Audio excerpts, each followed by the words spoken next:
Chemistry விரிவுரையாளர் பொன் பாக்யநாதன் அவர்கள் இன்னைக்கு நம்ம நிகழ்ச்சியில் இருக்காரு. சூரியன் FM 93.5 கேளுங்க கேட்டுட்டே இருங்க.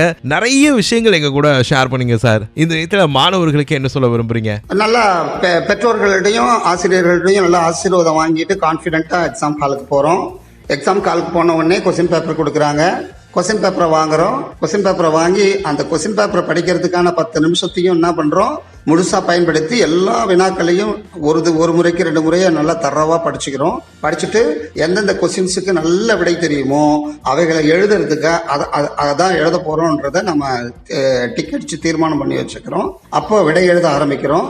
விடை எழுத ஆரம்பிக்கும் பொழுது கருப்பு நீல பேனாக்களை மட்டுமே பயன்படுத்த வேண்டும். ஃபர்ஸ்ட் கெமிஸ்ட்ரியை பொறுத்தவரை அது வரிசை கிரமமாகவே அப்படியே first 1 mark 2 mark 3 mark 5 mark இந்த வரிசையிலே எழுதுனா ரொம்ப நல்லது. இப்போ ஏதாவது கொஸ்டின்ஸ் எழுதிட்டு வரும்பொழுது ஏதாவது கொஸ்டின்ஸுக்கு விடை தெரியலன்னு சொன்னா அந்த இடத்த அப்படியே விட்டுட்டு தெரிந்த விடைகள் எல்லாம் எழுதிட்ட பிறகு மறுபடி அந்த தெரியாத யோசித்து பதிலளிக்க வேண்டிய அந்த வினாவிற்கு விடை எழுதணும். நம்ம எழுதின விடை சரியா இருக்கா, ஏதாவது அவசரத்துல ஏதாவது தவறா எழுதியிருக்கோமா அதை பார்த்து சரி பண்ணிக்கணும். அதுக்காக நாம கடிகாரத்தையே பார்த்துன்னு இருக்கக்கூடாது. ஏன்னா ஹாலில் அப்பப்போ அரை மணி நேரத்துக்கு ஒரு தடவை பெல் அடிக்க வேண்டும் என்ற ஒரு விதிமுறை இருக்குது.